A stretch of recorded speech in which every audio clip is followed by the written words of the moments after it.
And the DC16, I actually used to play an awful lot years ago, and nobody can explain how come this got put into the closet, but it did. And I have 14 guitars, for God's sakes. I could open a guitar shop. In fact, I'm thinking of doing just that. Seriously, I'm thinking of doing that because I have a knack. I have the knack of getting hold of really good guitars for really good prices. This is a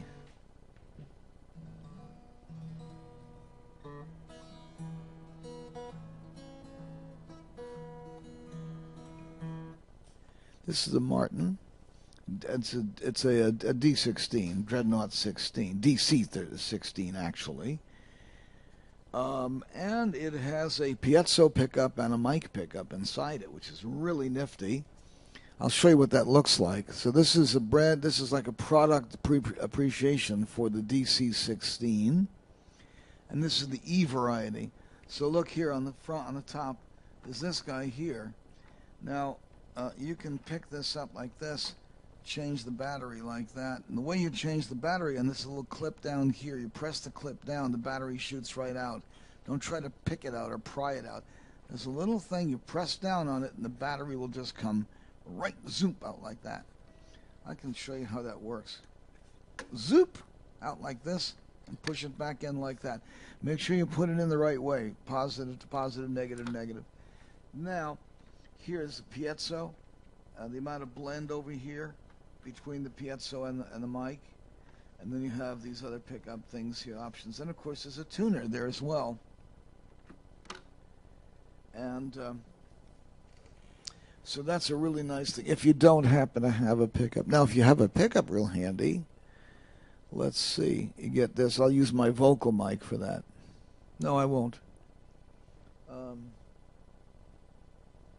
see. Well, the next thing I'm going to do is I'm going to attach my strap. That's the very next thing. I got it back from the luthier. He did a setup. A setup is where everything is checked. You make sure everything works.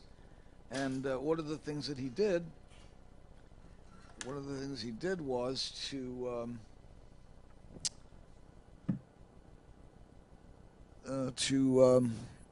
adjust the neck, the interior bar inside there needed some adjustment.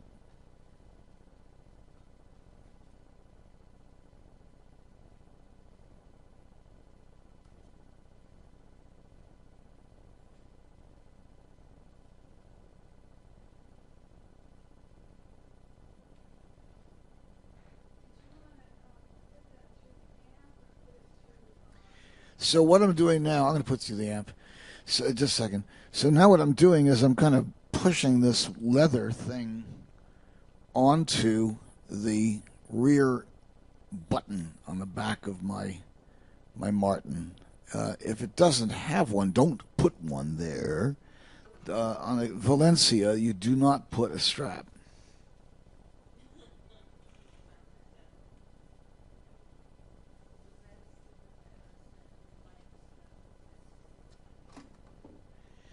Now the other strap point is underneath, right in this very, very bizarre space right here.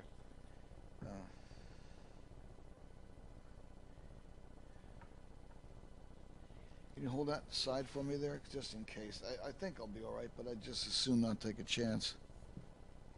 $2,000 risk. Yeah, this guitar retails. Oh, the replacement value of this is about $1,850 plus shipping, or plus whatever it is, about $2,000 with tax, about $2,000, and it is cheap as Martin guitars go. Hold that side for me there, and I'm going to adjust. It's good to get help. It is always good to get help in matters like this. And I probably would have put this on the other direction, but it's easier for me to figure out. Oh, you mean put the double down there? Yeah, just put this thing back this way. But this way I can do it like that on stage. I can actually change it right there. If I have the adjuster right here, it's easier for me than having it on that side. That's all.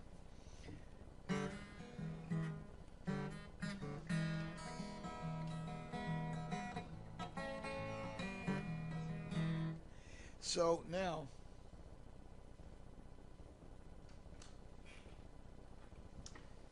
I'm going to plug her in. The same thing I just put the strap through.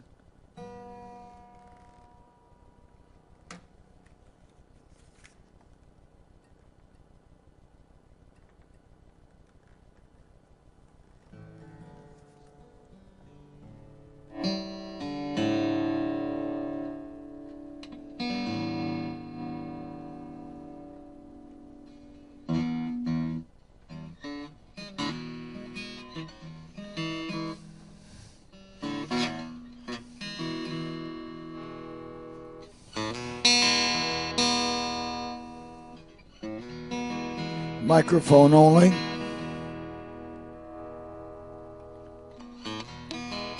Microphone with piezo. Lots of piezo.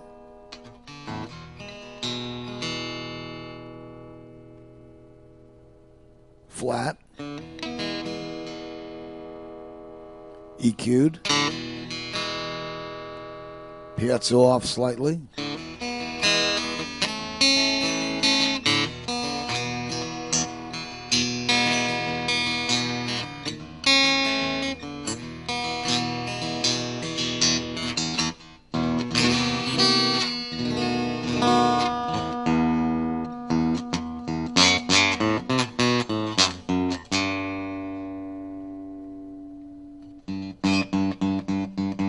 There you go.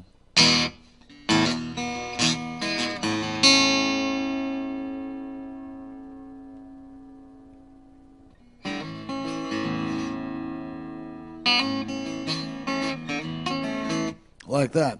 So there's your basic setup. I asked my luthier to put the strings on for me, which he did, and I have an extra set here in case they blow out, and they during the course of a gig, that can happen. You got to replace a string, not always the E. Often it's the G or the B. So it depends on what you do in terms of stretching them and how much you ask the guitar to do, and how hard you blast away at it. And so now this goes inside your Martin guitar case. There's a little flappy doodle, and you put this inside there. And I happen to have Martin Acoustic SP, and these are the Phosphor Bronze 4100s, and that's what I like. They're light, and they're 12. They're 12s, and that is nice. 11s, 10s are a little bit too dicey for my taste. I've used them. They're dicey.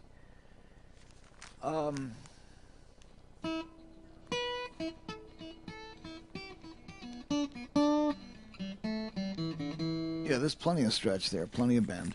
Okay, so that's the setup. This goes into your case in that little flappy doodle. Now, let's talk about the second subject, okay, which is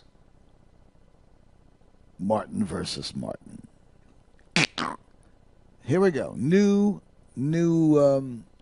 subject.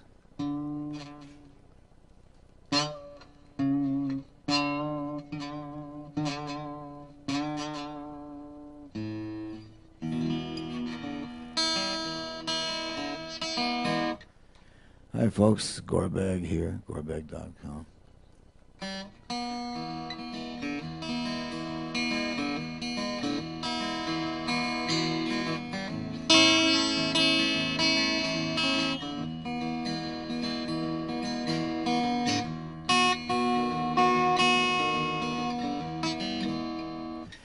This is the Martin D16 I have in my hands, and it is one of my favorite instruments. I have played Martin Since 1956, I've played Martins, and I have 3 Martin guitars, and I probably would have 4 or 5 more if I could afford to do that. I can't. But this is a rather remarkable. The DC60 this is one of the Dreadnought series, Dreadnought or Zero series, and it is really nicely set up. It's beautifully done, and it's a particularly good example of the DC16 of this year. This is a really good one off the production line. This is quite sweet. And there have been some hand modifications on it that my luthier did for me. And so, luthier, if you want to call it that, New York style, luthier.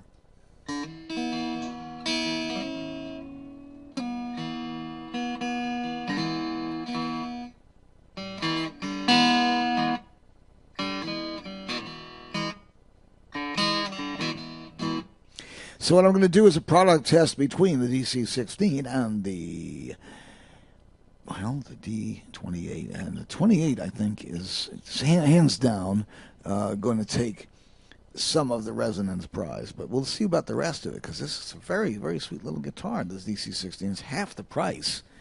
The DC16 comes in at about $2,000, and the 28 comes in at about $4,000, and you can get it for probably $3,200, $3,300 some places. So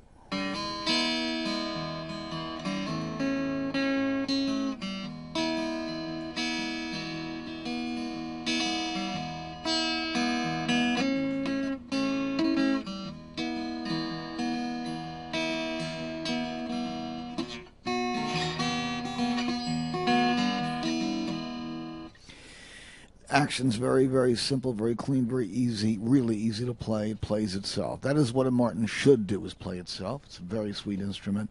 Then you just heard a little bit of the 16. Let's put the 28 on to see what it does.